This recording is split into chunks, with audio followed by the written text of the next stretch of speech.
Hey guys, welcome back to What's Up Grimes. My name is Jen and I'm sitting here with my amazing co-host MK as usual. Hello, kitties. And I am sitting here with our guest. This is Ashley. I've been following Ashley for a while. She's a model and she identifies as a cyborg in London, from what I remember. Yeah, that's correct. Originally from Orlando, Florida, but yeah, I'm a cyborg in London, and I like to say I'm like American cyborg in London, like American werewolf in London. I love that. Yeah, so we're going to get to know Ashley a little bit later and talk a little bit about our favorite spooky kinds of things. But first, I just want to acknowledge the soundtrack that you're hearing tonight. All of our soundtracks come from the amazing Romer. However, this one's extra special. He made a spooky one for us. So that's what you're hearing. And I will tag him, obviously, in this YouTube video like I normally do. But Ashley, to get started, can you tell us a little bit about yourself and how you ended up in modeling? Yeah, of course. So, oh gosh, do I start from the beginning? Yeah, so it's a good place to start. I'm currently an American living in London. I was born missing the lower half of my right arm, so I'm a congenital amputee. And I grew up in Florida, and basically grew up horseback riding and dancing, like basically performing my whole life. And then when I graduated high school, I started working at Universal Studios as a performer. And that kind of like started my love for like acting and modeling. I just thought it was really cool to kind of put myself out there, because to me it seemed like something that someone like me has never done before. And I kind of wanted to be like that trailblazer of a person, to make sure that like the kids who look like me in the future, at the time, and the kids now even, to make sure that they can see themselves in everyone. That's basically kind of what drives my modeling career. I got married to my husband, who is British, English, and I moved here in 2018 at the end of the year. But that was my last year at Universal, and when I got here, I decided I kind of wanted to get into more modeling, more acting, get into like mainstream media, and everything. And so I signed with my agency, Zebedee Talent, who represents people with disabilities, visible and non-visible disabilities, to be in the modeling industry. And yeah, it's just kind of taken off. I have a 3-year-old as well. She was born like shortly after I moved here, and then I kind of just went straight into work. So I've done a few like campaigns, for a lot of the clothing stores here. I've done a lot of really random advertisements. I'd like to say I'm like e-commerce queen because I'm always like doing e-commerce stuff, but for me, any like type of representation is good representation. And I love to do it. Yeah, it's fun. Yeah, so many questions based off that, but I want to start with Halloween Horror Nights at Universal because that's one of my favorite things to go to. So tell us a little bit about what you did there. Yes, yeah, that was my question, sure. Jen. Yeah, Halloween Horror Nights. So I started working there in 2013. Basically, my mom had been going to Halloween Horror Nights since I think like Fright Nights, back when it was Fright Nights in like 1998 or something. I could be completely wrong on the years, but she started going ages ago because she's an Orlando native, and she would go every year. And I have a twin sister, and we would like beg her to go. And my mom was always like, "No, it's too scary. You're gonna be scared." When you turn, I think 11, she was like, "Then I will let you go because you're like almost a teenager kind of thing." And so the first year that I went was when I was 11 in 2006. And it was like the Sweet 16 year with all the icons. You had like Jack, the storyteller, the director.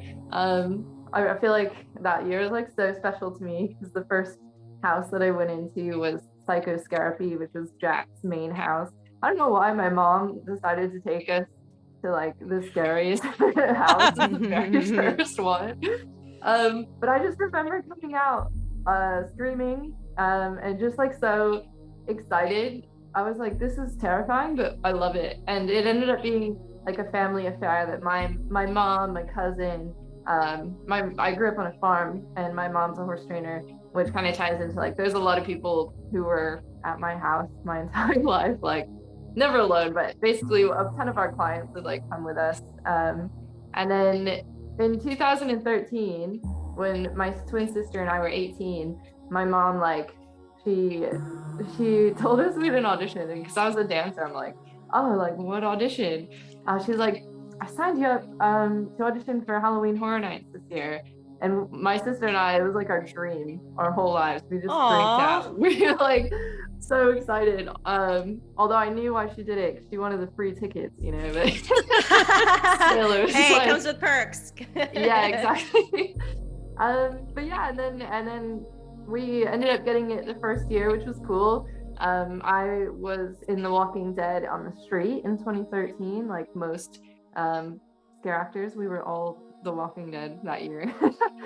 And then I was kind of like typecast as a walker from The Walking Dead from 2013 until 2016. It's like, I don't know, they were like, a one-armed zombie is like the thing that we need for some reason. Which was like slightly frustrating because I felt like I had more to offer them, but I also got to do some pretty cool stuff. Like I did all of the promotional photo shoots with Greg Nicotero, and a lot of the cast actually, Daryl and what's his, oh my gosh, who plays the dad, Andrew Grant, not Grime? I know the Isn't last his name Grimes. Isn't it Grimes? Yeah, because when you Google that, he comes up and you're all the time. Yeah, exactly. And then who's the kid? Oh, Chandler Riggs. Carl? So I've done like some pretty cool photo shoots. I've been on some like billboards and stuff, and done like some really cool Walking Dead stuff. But then they finally moved me into the street in 2017. Into Festival of the Deadliest, and then I was a broken ballerina doll for Chucky in 2018. And then that's cool. Yeah, Fascinating. I love going to Halloween Horror Nights. Like the houses themselves. Okay, I love scary stuff, but I like to watch it from a distance because haunted houses aren't really my thing because they're so scary. But Halloween Horror Nights is a totally different experience, and that actually brings me to talking about how you must feel typecasted quite often based on having a difference. Yeah, for sure.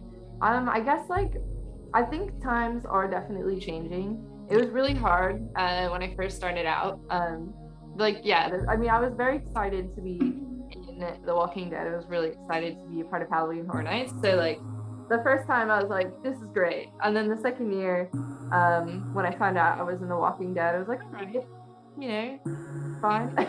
Yeah. And then the third year, it was when I was kind of like frustrated. It was like, I was like, oh gosh, I don't want to do this again. But for me, and like as a person with a difference, sometimes you can't, like, you don't have to, but I very much was like, I'm gonna take what I'm given because I feel extremely like lucky to be here.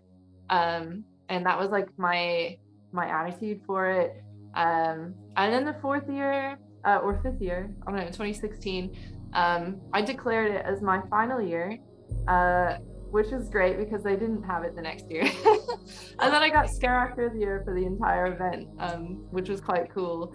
And so that was frustrating. And I think now, going into like the acting and modeling business, it kind of comes into tokenism, like not necessarily like typecast exactly, but they want to hire someone with a visible disability, and like to have an upper limb difference like versus a lower limb difference. They know that I don't want to say like more able-bodied, but in like in perspective, I kind of am. So it's like the easier disability to like see. And so people are always just like, okay, we have everyone and one physically disabled person, and that's sometimes only me. I have this really terrible experience from when I first started modeling. It was like me, it it was like a group of women for Mother's Day campaign, and for a really high-end brand. And so they had us like basically we were just there for 2 days, me and this girl with a hijab, and we were there for 2 days, dressed, makeup, hair, everything. And everyone was doing like individual social media shoots, individual shoots for their like actual piece of clothing that they were wearing. And then we just like weren't on the schedule, and we were just like, well, like what's going on? Obviously it's Mother's Day, so we were both like away from our kids all day. To just go home and like not be used. And then we like finally basically like mustered up the courage to go ask the guy, like when we were gonna go on for our individual shoots and stuff. And he was like, oh, if it's not on the schedule, don't worry about it. And we're like, interesting. But they had us use, obviously they had us in like the big group shot at the end, so they just wanted to have us. And that's kind of like, I mean, yeah, that's kind of the problem that I think we run into now more than anything. Yeah, and that's kind of like across the board. It's kind of brutal like that sometimes. You'll like show up, put all this time and effort into something, and then it goes sometimes nowhere. And then you don't hear about it too. Like, it's just, Definitely. that's the nature of showbiz. Yeah, for sure. And it like sucks because it is the nature of it, but it's like hard to know as a person with a like disability or like physical difference, if it's because of that or if it's just because of showbiz. And like they won't exclusively tell you, but sometimes you can kind of like put the pieces together. Yeah, I mean they obviously can't say that, but Yeah. that's crummy. It's crummy. And one of the ways, actually the way that I found Ashley was because of the epic cyborg look. So the reason I found her was because you had posted, it was a Player of Games video at the time, I remember it really well, and you were going through like different scenes in the TikTok, and I was like, this is fascinating. Yeah. It looked so cool. And so when did you start using that almost to your advantage, the cyborg name that you give yourself? Yeah. I don't know. I love it because I first got the arm in 2016. And that is the first prosthetic that I've ever basically like used in my life. When I was a kid, I had a prosthetic arm, and it was just like I just threw it in the toy box because if you've been to Florida, it's hot, like disgustingly hot. And I just like never used it. I just would throw it in the toy box, forget about it. And then my parents were always like trying to encourage me to wear it, but as a kid who's like trying to figure out how to do stuff in general with one arm and like how to navigate socially with people around a limb difference, I was like not ready to throw an extra layer on that. And so I just like went without it for many years. And then in 2016 my dad was at his doctor to get like a brace for his foot or something, and then he was like, his doctor was like telling him about all these cool robotic hands and stuff. He's like, yeah, I think they're so amazing, but I don't have like any clients or anything who are missing limbs. And my dad was like, do you want one? He was like, you do now. If you want one. So we kind of went like into the process of getting one. And I started out getting it like matte black because I liked I mean, we had the option to get skin color, but I'm like, if I'm gonna have a bionic hand, I'm gonna have like a bionic hand, I go all out. Yeah, exactly. I'm not having anything that looks like flesh. And so I had first had it like painted with car paint, and it was silver, titanium silver. And then I worked Mardi Gras at Universal Studios, and my costume had a gold chest plate. I was like, well, we have to go with gold now. So that's we changed it into gold. And like what's really cool about the hand, I kind of work with hand companies and stuff, and I've been represented by them in the past.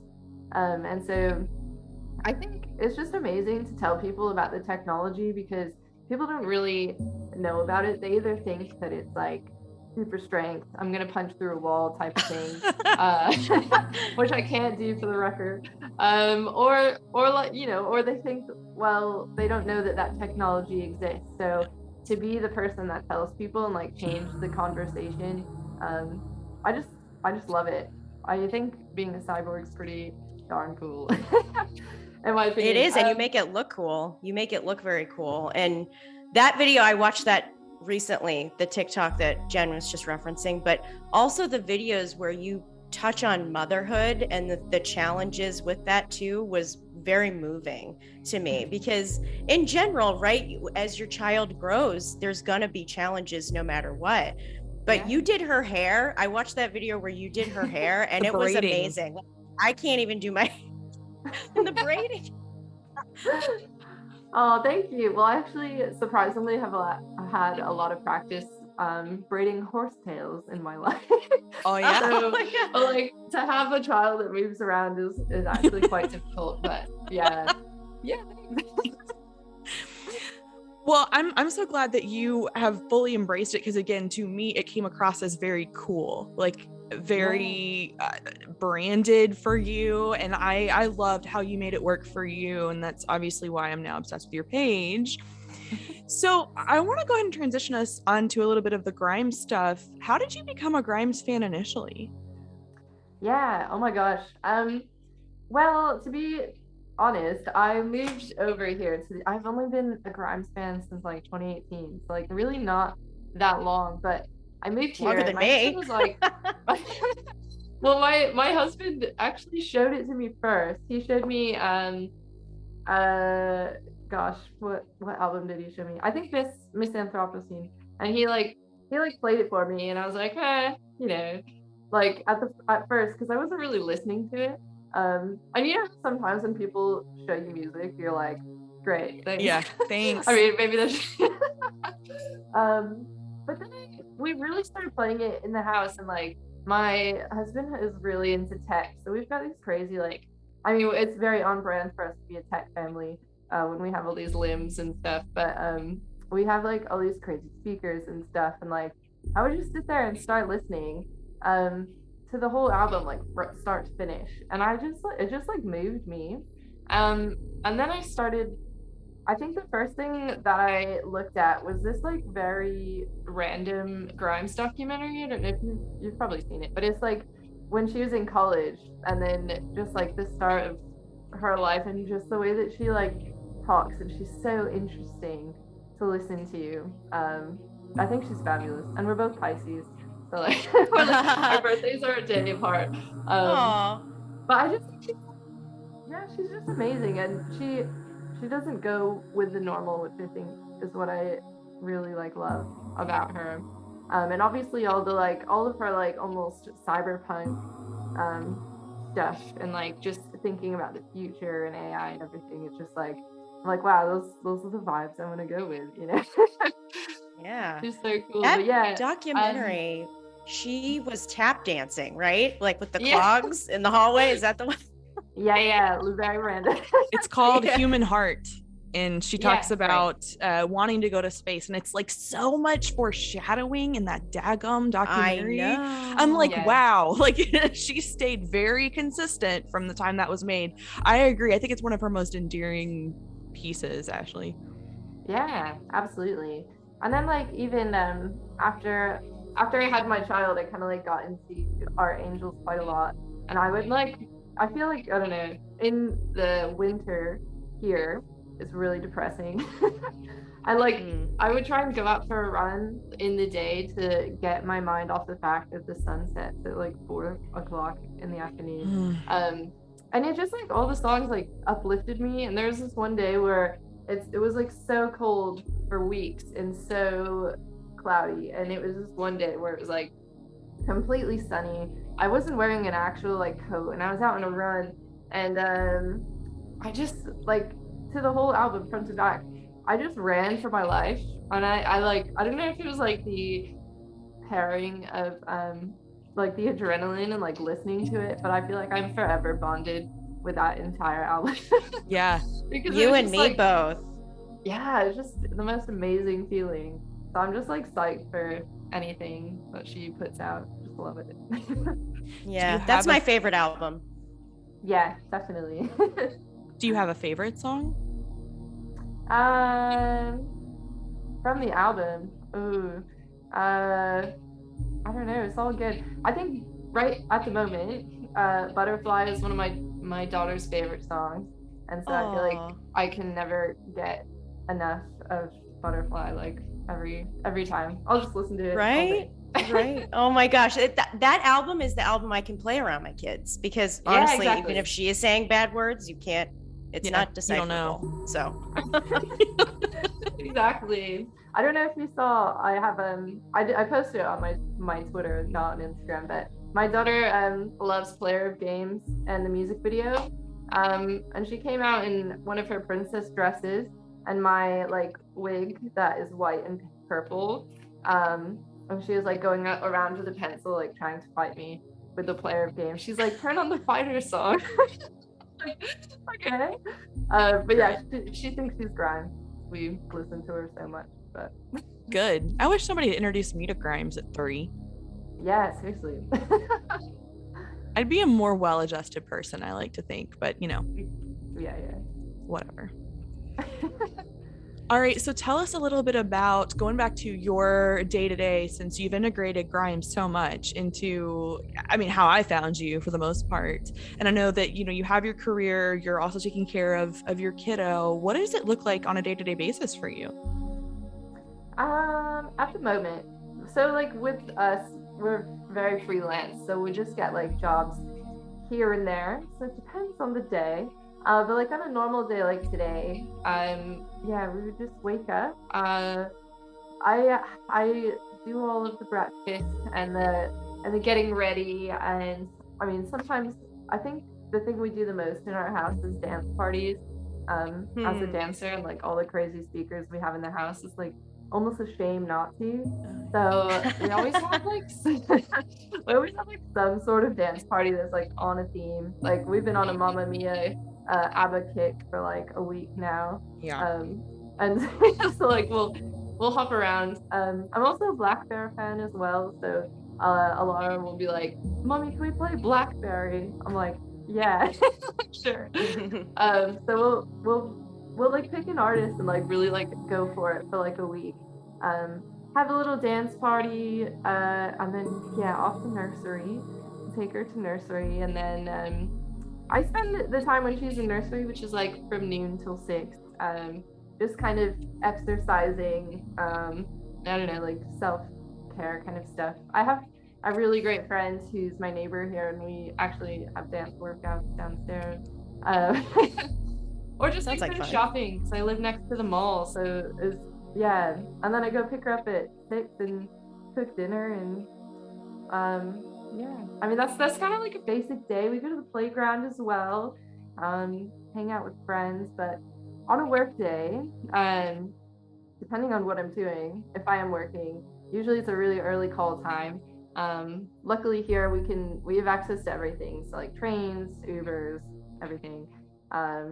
Yeah, go to set, hair, makeup, get dressed, get ready, and like shoot for the day.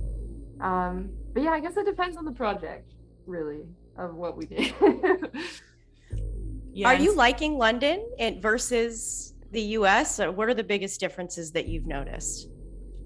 I actually love London. I feel like when I think of the US, where I'm from, I worked in Orlando, but I lived like in a rural town in like southeast Orlando. I just feel like I like it's my home with my family, my horses, my cat, um, and Universal, of course. But like London is like going to Disneyland for the first time every day. I feel like all the jobs that I've done have taken me to the most random places that I wouldn't have gone to if I didn't like have a job there. And I always step off the train anywhere in central London. And it's just like for me, I feel like I'm a kid at Disney because I love people, and I just love yeah, I'm like a people watcher, but I don't know. It's such a magical city full of opportunities. And I just feel like really grateful to be here. I love London so much. There's a lot of like differences that I don't think I thought about before. But it is like quite easy, I think, for me, coming over here because the language is kind of the same. Sure, I mean it's like the Yeah. same. There's a bit different things where you can't ever talk to me on the phone because I don't understand people with their accents. Sometimes I'm like, I'm so sorry, but you're gonna need to say this like 4 more times before I get But it. you have an accent. It's a unique, like, American British hybrid. You think so? Oh yeah. Oh, okay. It's yeah. cool. Yeah, interesting. Well, my family always says that I do have an accent when I go home, and then I come here. People are, well, no one ever thinks I'm American here. They always think I'm either from like a very neutral country. The Netherlands, I get a lot, or people will say, they're like, are you Irish or Scottish? I'm like, no, I'm like not at all. But then I went home to my hometown for Christmas last year, and the guy at the like bait store on the corner that only takes cash, he was like, "You're not from around here." I was like, "No, I grew up down the street." Come on. This is jumping around a little bit, but I was just thinking about your projects, and one of the shoots that I like the most, and I can't identify which one it would be on your Instagram page, but you have some very body positive shoots where you're clearly not edited. And I love that, especially as a mama, because you have a gorgeous body in general, not a creepy way, okay? But I love those shoots where they've like left in normal body things. Yeah. Oh yeah, absolutely. I am not the person to ever edit any of my pictures. I don't know. It's kind of like I am who I am. I've spent such a long time hating myself as a kid growing up. I feel like now, I mean, like in general, having a limb difference, I was like, if people aren't gonna love me for this, then I'm like, they don't really need to be in my life ever. You know what I'm saying? And so like for me, showing a limb difference is great to be body positive, but like even as a mom, my body's obviously like changed a lot, but I don't think it's something that we need to be like afraid of because we're just growing. And I like growing as people are like growing up. You're not going to stay like 16 forever in your 16 to 18-year-old body. But yeah, no, I definitely embrace it. Like there's nothing. I just hate like going to pages and seeing everyone that's like, no, I mean people are thin in general, but the obviously edited photos. It's almost like, I don't know. It just irks me. Like I'll use the occasional like face filter for fun. But yeah, I try and not edit any body parts or anything. So Yeah, I thought that was impressive, especially coming from a modeling standpoint. So I just wanted to touch on that. I hope you guys feel like you have a little bit better grasp on who Ashley is. You definitely should follow her social media pages. We're going to move on a little bit and transition because this is our Halloween episode. And so we got to talk about some spooky stuff. So, MK, bless your soul, you're a little sick today. You got the cough going on, right? I do. You can't hear it, right? Nope. I'm muting. She's muting herself to cough, folks. Very impressive. But you're here. As much as you don't feel very, very good, but let's talk a little bit about Halloween, shall we? Sounds good. I'm always game for that. One of the best holidays, right? I wanted to start off before we even talk about spooky stuff. Like, what are y'all's Halloween traditions with your families? What do you do? Ashley, what do you guys do? Well, sadly, in the UK, not a big holiday here. And like as an American living here, it's kind of depressing. But I actually started last year because I moved here obviously and the pandemic happened like almost immediately after. And so for like 2 years we never did anything. And last year I was finally like, all right, our neighborhood, we're having a Halloween party and I'm setting up a trick or treat mat because my child is not going to be growing up without like a Halloween celebration. It is the best holiday with like no expectations except for eat candy and have fun. So yeah, I mean we decorate our house a little bit. We do some crafts and then I hosted the party last year and I'm hosting it this year next weekend to just have some like music and yeah, to like tie Grimes into this, last year I played her playlist that was dedicated to Cyberpunk 2077, which is pretty dope. I love the whole thing. But yeah, I was like, we just have a little party and go trick or treating. That's kind of our thing. MK, what do you do with your boys? Oh boy. I mean, like, pandemic times, we didn't really get the chance to do it, but we typically, would go trick or treating. But in California, where I lived previously, it's very rare to find like a good neighborhood. Like the Hollywood people, they have all their stuff decked out, but most normal neighborhoods don't trick or treat. Everyone's lights are off and it's really weird. But I'm so glad to be back on the East Coast, because it's like every day something is happening. We've already gone to like a farm, picking out a pumpkin. We've gone through one other pumpkin already. You gotta wait to carve it. We kind of got a little excited. But we got our costumes. My older son is going to be a kid getting abducted by an alien. I'll have to share. And then the younger boy is going to be Jack Skellington. So we're super excited. We're going all out this year. And forming new traditions. So it's gonna be a blast. Wait, what about you, Jen? I was gonna say I'm like the boring one here. Like, okay, so growing up, and I don't know why this is. Okay, so growing up, my family would make tacos on Halloween night. What? That's awesome. But like, why? Like, why tacos? But that was like always the thing. Well, like Dios de los Muertos is like the next day, right? So it's kind of true, but these are like American tacos. Which are like offensive, right? Ortega.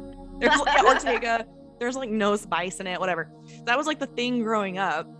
Now that I'm a grown adult lady who does not have kiddos like these two, usually I go to like friends' Halloween parties or I host them myself, except for this year where I'm going to stay home and I'm going to be the person handing out candy because I'm tired and I'm going to turn off the porch light at 9:30. Fair enough. That's going to be fun. I mean, handing out candy is also fun.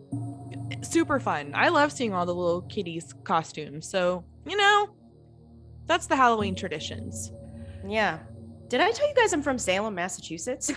No. No, that's amazing. So growing up there was a whole wild thing. I mean, Halloween starts in August and the tourists just keep coming and there's no parking and it's crazy and there's events every day. And it's coming back to New England has been like, oh my God, I remember all of this and how fun it was. And I get to give that same thing to my children. So it's been like a full circle kind of moment for me to be back. Question, That's because awesome. I've been watching vloggers go to Salem recently. Yeah. What's worth going to and what's a tourist trap? Ooh, I mean, there's so much out there now that's new that wasn't there when I lived there. But I mean, obviously the Witch Museum, House of Seven Gables, where I worked, and I did a similar thing where I would dress up like a character and they'd walk through a room and I'd be like, it'd be real fun to do that. The cool thing about living in Salem is like every spring, I don't know if they still do this, but residents of Salem get to ride like and do all of the tourist things for 25 cents. I remember that sounds like I'm super old because that's probably not a thing anymore. But it was fun growing up there, and the school mascot was witches. The police cars have witches flying on brooms. In hindsight, it's very cool, but growing up there, it felt normal. Okay, well, that's super fascinating. Like that led us straight into what we were going to talk about. So when I reached out to Ashley and I was like, hey, please be on our podcast because you're cool, and we were scheduling, and I was like, wow, the next few weeks like coming up, our Halloween episode's coming up, and I was like, please be on the Halloween episode. And then you mentioned you were at Halloween Horror Nights, and I was like, sweet, this feels okay with her. But part of what we decided to discuss was, hey, what's your favorite spooky stuff? What's your favorite spooky stories? Anything that just felt very on theme. So let's talk about what we compiled or what we wanted to discuss. MK, you're doing okay as far as you're like coughing. I'm so proud of you. So I'm like very zen, trying to focus, trying to laugh and not cough at the same time. It's challenging. So MK and I talked earlier today because she was ill, and she was like, well, I got like a 30-second story that I probably can get through. So do you want to go first? Sure. I mean, I'll try to, I want to, build the scene for it, but I also don't want to be hacking through it. So Okay. Let me, okay. So every good story starts with, this is about a friend, right? This didn't happen to me. This is No. about a friend. I have a friend that was new to a neighborhood and babysitting 2 children across the street from where she moved. And the mom was gone, obviously. They were just hanging out. She hears a knock on the door. She opens the door, and there's an elderly woman smoking a cigarette saying, "Oh, I'm here to see my grandbabies. Can I come in and see them?" And of course she goes, "Oh, of course. Yeah, come in. Go. They're right upstairs. Go ahead." And a little bit of time goes past, and the mom calls. And the babysitter, my friend, is saying, "Oh, everything's good. Grandma's here playing with the kids." There's a long pause and silence. Their grandmother's dead. You're saying there's a stranger in my house? And then she hears one of the kids scream. Ooh. So the babysitter drops the phone, runs upstairs. Now they have one of those houses where you can go, like, leave the house from the second floor. So she runs upstairs and the woman has already gone. But the kids are saying she tried to take us, she tried to get us to leave with her, and she was not their grandmother. So she goes outside to look around the house and sees in the bushes 20 to 30 cigarette butts. That's the end of the story. Creepy. Ashley, have you ever had anything spooky or weird happen to you? Definitely. Well, so like personally, my grandfather, after he passed away, has like come to see me in dreams many times. And I just feel like I've always been like weirdly connected to him. I guess this is not like spooky, but I don't know, you can imagine that seeing people, I like communicating with people who have already passed away is like kind of creepy, I suppose. Yeah. But yeah, he sent me a warning in my sleep. You know, like sleep paralysis, where you're just like you're like laying there, you can't move, you're just like staring. That happened to me, and he was like shaking my shoulders. And like without getting into too much detail, he told me to warn someone about another person. And that's all he was saying. It was just like that, like over and over and over again, shaking me. He's like, "You need to warn so and so about so and so." And I just like remember like screaming because I'm like, "What is happening?" I think I was like 16. And I actually ended up like, I mean, I was crying. And I ended up telling the person whom he had told me, and yeah, just warned them about the person that he was telling me about. And it ended up, they found out that that person was like stealing money from them without them knowing for like drugs.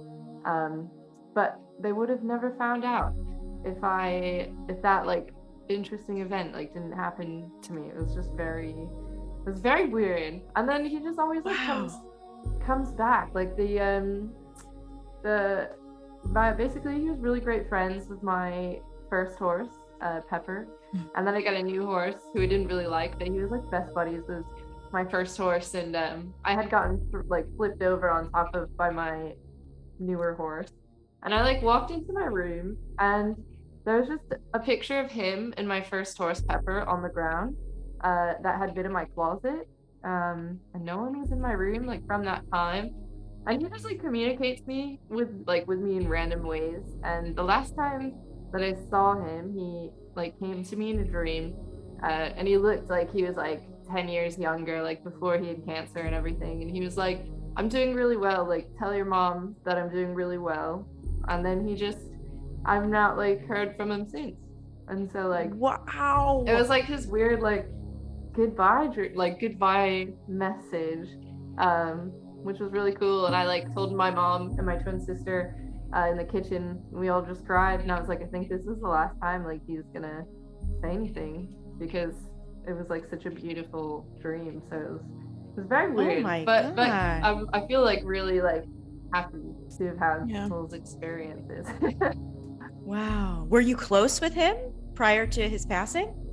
Yeah, definitely, because I felt like he was kind of like the one like family member. I mean, my parents were great, but he's like that one family member who like put his time and effort into like making sure that I loved myself like in the end, and like he was just always there for me. You know, he came to every competition, dance, horseback riding. He was just like there for literally everything. So yeah, definitely close. Man, Oh. kids need that person. And I feel like they need that person outside of parents too. Oh yeah, Yeah. definitely. I need somebody else. Go over there. Mom needs a break. Literally. Or there's just stuff that kids are not going to talk about with their parents that you just hope they have that another very stable adult in their life to go to and talk to things about. But I don't have anything like that. That one was cool. That was amazing. So I mean, great. I've always wanted like something like a warmth to come through from the other side. I had a dream about my grandmother on my 18th birthday. I never met her. She died the same year I was born, and my mom always thought like I was her reincarnated. And on my, I think my 18th birthday, you know, I had a dream where she was wearing one of her fur coats. Like my mom had all the furs, and she was wearing one of them, and had a balloon, and she didn't say anything. Wow. But I never had met her. That's the only kind of paranormal experience I guess I've had. But what about you, Jen? Cool. You've never seen a ghost or thought you've I don't have seen these a cool ghost? things. So the stuff that I have to share is like not nearly as cool. I was just gonna say like, hey, I'm like obsessed with like ghost hunting experiences, even though I have nothing to share out of it. But I really wanted to share about, I think the coolest one, you can go on a ghost tour of the Queen Mary, which is a ship that's at dock out in California. Have you been? Have either of you ladies been? No. I've not been, but I almost went. I know of it. I've like been around it. I watched the Jack Osborne one. Do you guys follow his? He has like 10, 15 different paranormal shows. He sounds so familiar. I think I can't watch those shows because they look so fake. But I'm like, I can't get into it. But if you ever have a chance to go on the Queen Mary ghost tour, you definitely should, because it's super creepy and really well done. And it's the best ghost tour I've ever been on. Besides, there's one in Williamsburg, Virginia, that's like epically good because they do it in very much the historic period. 10 out of 10. But I've never had any experiences like you guys. Sad. Have you ever had like, have either of you ever downloaded like Ghost Tube, where you can like do, I don't know, like talk to ghosts on an app or something? I didn't know this was a thing. Not that. No. I thought I've listened to just spooky podcasts, you know. My favorite is Rainn Wilson's. He like pretends to be this like DJ, like this old school DJ where he people write in stories and he's like kind of like the crypt keeper host. I think it's called Video Rental. I'll have to look it up, but it's a really good podcast. But no, I've never tried to talk to a ghost through an app. How's it gone, Ashley? Okay, well, I think it's just called Ghost Tube, and I downloaded it because I saw it on TikTok, and I've like done like, I don't know, you just don't know if it's real. I've used it without Wi-Fi, and it still like comes up with some random stuff. But apparently there's someone by the name of Steve living in my house. So What's up, Steve? I know. Shout out to Steve. So there we go. Have you ever listened to Lore, either one of you, the podcast Lore? That sounds familiar. Oh, but no. Okay, it's such a good one. Because talk about spooky podcasts. That one's really well done. That's like the only spooky one that I listen to, though. But I'm really into spooky TV series. And Mike Flanagan has had like multiple hit series, and I watch them every year. He started with The Haunting of Hill House, and then it went to The Haunting of Bly Manor, which I'm rewatching now. And then it went to Midnight Mass, right? Yep. And then now we're at the Midnight Club. I already watched it. Oh, same. So MK, you've seen them all. Ashley, have you seen any of these? I have seen Midnight Mass and The Haunting of Hill House. But that's it. What did you think about them? I really loved The Haunting of Hill House.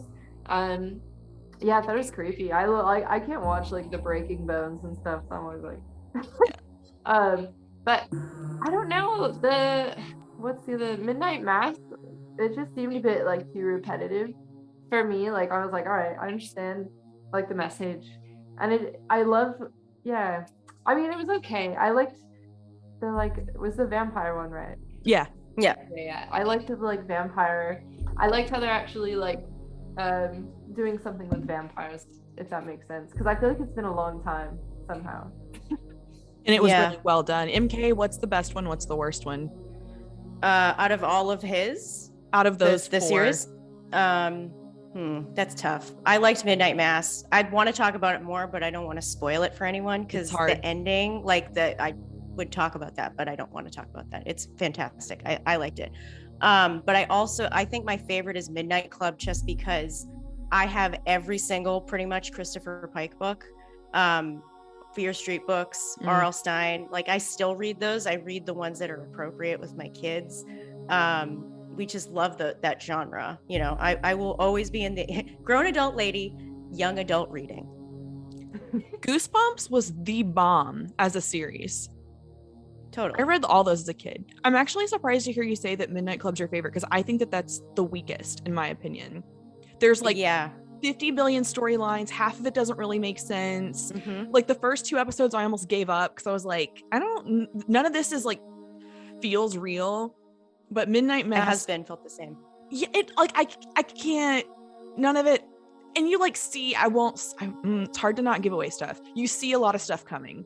You're like, yeah, I know who that is. Oh yeah. Like, yeah, I think, yeah. But the strongest ones, in my opinion, are the Haunting of Hill House and Midnight Mass to me. Those two were like really well done to me. Well, Bly Manor, I think, may be my second, just because it's the turning of the shrew, and I love that story. And it's very well done. That one's very like unbelievably amazing. It's hard to I want to rewatch it, but it's so emotional. It's so emotional. It takes a lot out of you. But I totally get what you're saying about Midnight Club. I kind of have blinders with it because each story they tell is a Christopher Pike book. Yeah, I haven't read those, so I think that makes the difference. Yeah. And the stories are really cool. I just found myself by like episode 4 being like, where is this going? It's not bad. It's just hard to follow. But actually, MK, I'm glad you brought up Turning of the Shrew because that reminds me of my favorite short story that's spooky. Ladies, have you read The Yellow Wallpaper? No. Is that feminist book? Yes. Okay. I read that eons ago.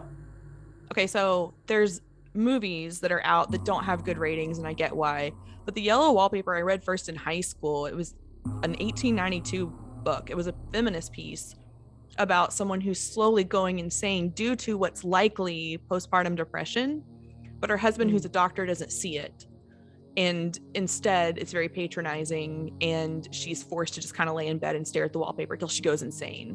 And at the very end, the wallpaper kind of takes over, and you're left with your own decision about like what happened to her and what happened, because her husband comes in and like faints and has this like meltdown over it. Long story short, you can find the PDF online. It's like 6 pages. Read The Yellow Wallpaper. Yeah. I mean, that kind of ties to like feminist gothic novels like Mary Shelley. I mean, way ahead of her time, you know, merging horror with science fiction. That might have been the first time. I could be wrong, but I think those two genres came together from her. Yeah. Ashley, do you have any like books that have felt like they hit home in the spooky genre? I gotta say not really, because I feel like I've not had time to read in like years, so I have no idea. MK's like, I got you. Do you guys remember this book as a kid? It's a collection of short stories, scary stories to tell in the dark. Yeah, the one where like her head falls off if you undo the ribbon. No, that's a different one. But but I remember that one too. That was epic. Like, yeah, that's one that's like in a dark house. In a dark house. Yes. Yeah. I don't know if I've read that one. MK's like, I got you on this bookshelf. I love this because it's a spirit guidebook for all the ghosts and spirits from Ghostbusters. This is cool. But I could go on with that. There's something about the spooky stuff that like gets us as humans. I like the chill factor. Yeah. Definitely. What's weird is like I loved music more as a growing up. I really wasn't like a horror fan. I saw horror movies, but I wasn't like drawn to them like I am now. My husband kind of got me more into them, and now I'm like more into them than he. What are your favorites? Because I love them. Oh my gosh. Well, of course I love the Mike Flanagan stories, but I mean, I love the Conjuring movies. Those are good. They are so good and scary and like just meet that scare factor. I mean, it depends on the day. If you want more of like a horror comedy, like obviously Ghostbusters. Um, I mean, Beetlejuice, Yeah. all Tim Burton movies. Did you guys watch Hocus Pocus too? No, No. I actually never. I'm sorry. I feel like Hocus Pocus. I didn't grow up with. I never watched it, and like, Yeah. I watched it the first time. I don't know, like 2 years ago, and I was like not super impressed. But I think it's like one of those like nostalgic things that you have to like grow up with, you know? Because I was like, so I've not seen the second one. I'm sorry to say. I They didn't want to filmed watch the it. first movie in my hometown, so I'm a little biased. I didn't know that. Fair I didn't enough. watch. Okay, actually, I'm interested to see what you say, MK, because I didn't watch the second one because the reviews were so bad and said that it was so campy that I was like, I'm out. I didn't read anything. I just went in because I knew that it wasn't going to be what the first one was. Yeah. I just set that expectation way down here. Yeah. And I enjoyed it, but it was better than I thought because I thought it was going to be worse. So that's kind of how I went into it. It was all right. But the first movie, when I watched it with my kids, because I was like, oh, I watched this as a kid. And they were like, what's a virgin? And I was like, oh. Oh Watch my something else. gosh. I remember that just from like growing up in the church. And so you would sing like Silent Night, which has the word virgin in it. And I remember asking my mom what that was. And she just answered like off the fly. She's like, it's just a woman that's not married. And I was like, okay. It's a good answer. Yeah. That is a great. I'm writing that down. It's just a woman that's not Okay. married. And they can find out later in life that you don't have to be married, but go mom. Yeah, that didn't apply to Hocus Pocus though, because it was a boy. A Oh, boy right. that's not Oh, married. he's a boy that's not married. Okay, all right, yeah. Ashley, do you like horror movies? Yes, I do. I do love them. I love like slasher kind of vibes. Oh yeah. For us in our family, Texas Chainsaw Massacre was like weirdly we were a huge fan of, but also like completely terrified of. But you know what's funny? But my twin sister, when we would go in to get cast for a job, she was in reserve, so they like put her in random places. And she was so terrified of Texas Chainsaw Massacre. They had cast her that day as the person who's like running away from the guy. Oh my god. And from Leatherface, and she literally was sat in the casting room crying. And it was so funny because she didn't tell me this at first. She ended up going somewhere else. And then the casting director would like come around at night and like just see how everyone was doing. He's like, by the way, I don't know if your sister told you, but she really doesn't like Texas Chainsaw Massacre. I'm like, no, she does not. And he was like, we had a really weird situation today where she just had a breakdown in the casting room. Well, yeah, like, but because like the leather faces that are cast for are like 6'6", like giant dudes, and if you can imagine like just being chased, and then like one of the scare that she was supposed to go into was her jumping through a window. Like if you can imagine, Oh wow. her running away from Leatherface like all night. She just was not ready to do that. You know what? I don't think I'd want that either. But what is your Yeah. favorite movie of the franchise? I think the original, you know, I feel like Yeah. because I grew up with it, it was like, it seemed more scary, and I feel like horror movies from, I think like the 60s and 70s, I think are scarier because people, I think, had to put a lot more effort into it. Yeah. I just find CGI to be really frustrating to watch because you just know it's not real. But yeah, when they're like actually, and that's why I don't know if you've seen Prey on Disney Plus, but I found that to be a really amazing movie because they did use the guy in the suit over like CGI, and I was just really happy to see that they were like bringing that back or something. Is that the Predator movie? Yeah. Yeah, I watched that. That was pretty good. Yeah, I loved it. It was cool. There was Yeah. a lot of really great jump scares and lots of gore, which is always fun. Yeah, and I love when it's a you know, I'm a sucker for a female lead. Yes. You know, Absolutely. and I was so yeah. impressed. Yeah, it was a really good movie. My favorite Texas Chainsaw is 2, Okay. because of the female lead.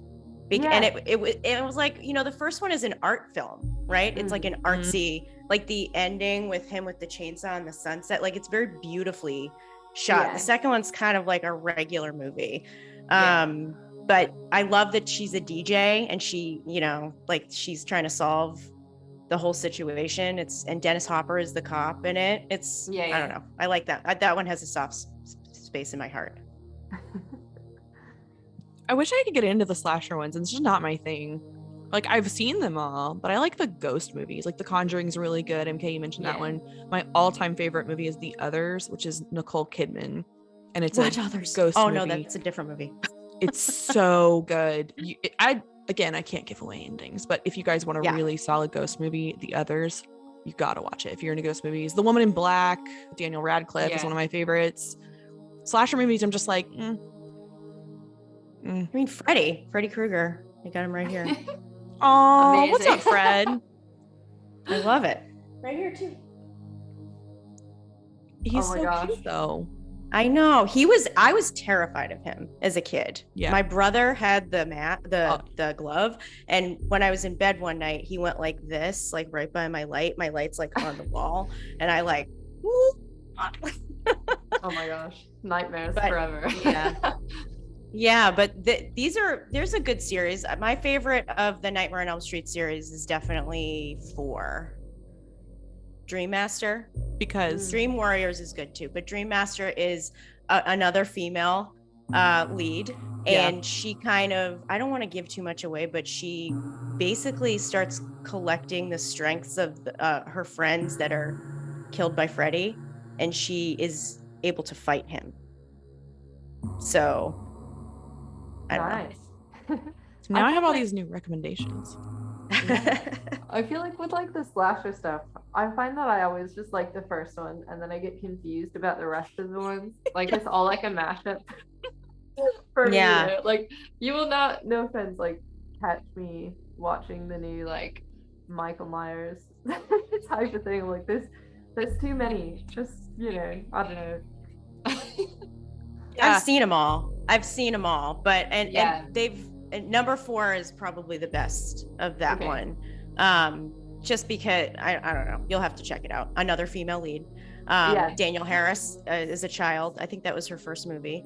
But the Rob Zombie ones were pretty good too. The second one kind of went a little weird. You're like, well, I don't really want to sympathize with Michael Myers too much. But those ones I really didn't get too much into because Michael's not that really interesting. They tried to make him interesting, like he just can't die, yada yada. But he's not really that. There's nothing really too much about him. I'm thankful for all the memes though, and the jokes that he has brought to us in culture on the internet. Oh yeah. True. Thankful for that. Yeah. Well, ladies, as we wrap up, there's one more thing that I really wanted us to share, and that is what your favorite Halloween costume was growing up. So I'm going to give you a minute to think because I just surprised you out of nowhere with that question. And I will give mine. My mother dressed me up as a bug for Halloween when I was a kid, and she doesn't know why she did that. But I was a bug for Halloween. I was a winged bug. But who dresses their kid up as a bug when they're like a girl? Like not a butterfly? No, man. Butterfly? I was a bug. She still to this day is like, I don't know why. So, okay, I'm gonna move on to Ashley. Ashley, what would yours be? I don't know. Well, I think my mom let me dress up as a zombie cheerleader once, which I think started my zombie trend, you know. For sure. But it was great because, like, you know how when you're a kid you think about how amazing you look, you're like, wow, it looks so cool. And then you like will look back at pictures and you're just like, why did anyone let me go out? Yes. That leads to my answer. All right, yes. It was just Oh like my God. I had like a completely gray face with like just black lipstick on, and that was like me as a zombie. But I love it. Oh my God. In first grade, I was Michelle Pfeiffer's Catwoman, but it was raining. So I had like a windbreaker jacket over it and the ears were flopped down. So I looked like some kind of dog cat. amazing. You tried. I guess epically, I would say that my brother and I were stormtroopers one year, complete with the helmets, and that was super cute. Yeah. So, well, Ashley, we so very much appreciate you coming on the podcast and talking to us a little bit about you and your modeling career. If people want to connect with you, obviously I will include your links down below, but what's the best way to get into contact with you if they want to?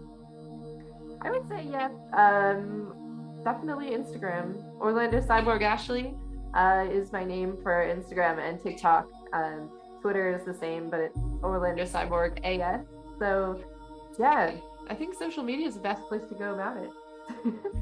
Absolutely. Well, MK and I will be back next week to bring you guys more great content. Otherwise, we hope you guys have a very happy Halloween. Awesome. Thank you for Pleasant having me. Happy nightmares. Halloween.